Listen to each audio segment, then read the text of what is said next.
ತಯಾರಿ ಅಂತೂ ಕೂಡ ಮಾಡ್ಕೊಳ್ಬೇಕಾಗುತ್ತೆ. ಅದಕ್ಕಾಗಿ ಅವ್ರು ಬರ್ತಿದ್ದಾರೆ ಅಂತ ನನಗೂ ಮಾತಾಡಿದ್ರು, ದೂರವಾಣಿಯಲ್ಲಿ ಮಾತಾಡಿ ಅದೇ ಬರ್ತಾ ಇದ್ದೀನಿ ಅಂತ ಹೇಳಿದರು.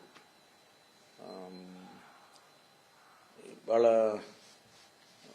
ಜವಾಬ್ದಾರಿ ಎಲ್ಲರ ಮೇಲೂ ಇರ್ತಕ್ಕಂಥದ್ದು. ಲೋಕಸಭಾ ಚುನಾವಣೆಯಲ್ಲಿ ನಾವು ಕರ್ನಾಟಕದಲ್ಲಿ ಹೆಚ್ಚು ಸೀಟ್ಗಳನ್ನು ಗೆದಿಬೇಕು ಅಂತೇಳಿ ಈಗಾಗಲೇ ಹೈಕಮಾಂಡ್ ನಮಗೆಲ್ಲ ಹೇಳಿದ್ದಾರೆ. ಅದಕ್ಕೆ ಏನೆಲ್ಲ ಮಾಡಬೇಕು, ಹೆಚ್ಚು ಸೀಟ್ ಗೆದಿಯೋಕೆ ಏನು ಮಾಡಬೇಕು, ಒಂದು ಕಡೆ ಸರ್ಕಾರ ಇದೆ, ಕಾರ್ಯಕ್ರಮಗಳು ಕೊಟ್ಟಿದ್ದೇವೆ, ಗ್ಯಾರಂಟಿ ಪ್ರೋಗ್ರಾಮ್ಸ್ಗಳನ್ನು ಕೊಟ್ಟಿದ್ದೇವೆ. ಈಗ ನಾವು ಗ್ಯಾರಂಟಿ ಕೊಡ್ತೇವೆ ಅಂತ ಹೇಳಿ ಚುನಾವಣೆಗೆ ಹೋಗಿದ್ದು, ಅದ್ರ ಇಂಪ್ಯಾಕ್ಟ್ ಎಷ್ಟಾಗಿದೆ ಅನ್ನೋದು ಒಂದು ಅಸೆಸ್ಮೆಂಟ್ ಕೂಡ ನಾವೇನು ಮಾಡಿಲ್ಲ.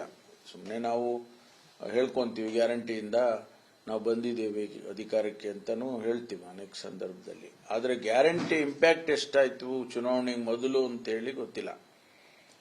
ಈಗ ಚುನಾವಣೆಗೆ ನಂತರ ಅಧಿಕಾರಕ್ಕೆ ಬಂದ ಮೇಲೆ ಅನುಷ್ಠಾನ ಮಾಡಿದ್ದೀವಿ, ಎಫೆಕ್ಟಿವ್ ಕೊಟ್ಟಿದ್ದೀವಿ.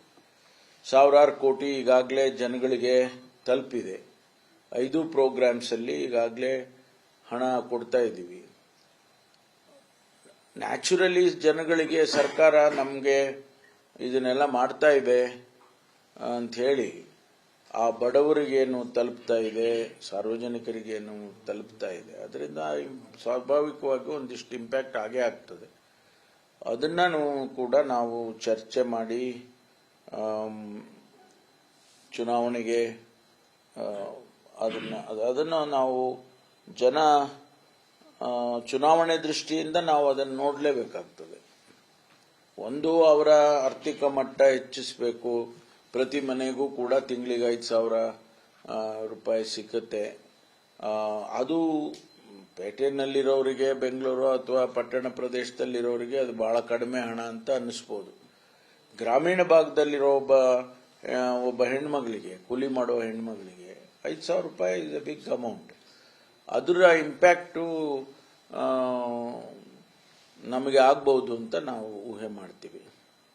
ಅದು ಒಂದು ಕಡೆ. ಜೊತೆಗೆ ನಮ್ಮ ಅಭ್ಯರ್ಥಿಗಳ ಆಯ್ಕೆ ಮಾಡೋದು ಮತ್ತು ಎಲ್ಲರನ್ನೂ ಒಟ್ಟಿಗೆ ಕರ್ಕೊಂಡು ಹೋಗಬೇಕು ಚುನಾವಣೆಗೆ ಅಂತಕ್ಕಂಥದ್ದು, ಇದೆಲ್ಲ ಸ್ವಲ್ಪ ಚರ್ಚೆ ಮಾಡ್ತಾರೆ ಅಂತೇಳಿ ನನಗನ್ಸುತ್ತೆ.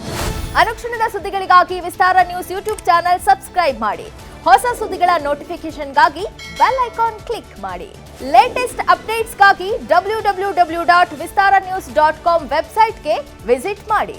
ಅಂಗೈಯಲ್ಲೇ ಜಗತ್ತಿನ ಸುದ್ದಿ ತಿಳಿಯಲು ವಿಸ್ತಾರ ನ್ಯೂಸ್ ಕನ್ನಡ ಆಪ್ ಡೌನ್ಲೋಡ್ ಮಾಡಿ.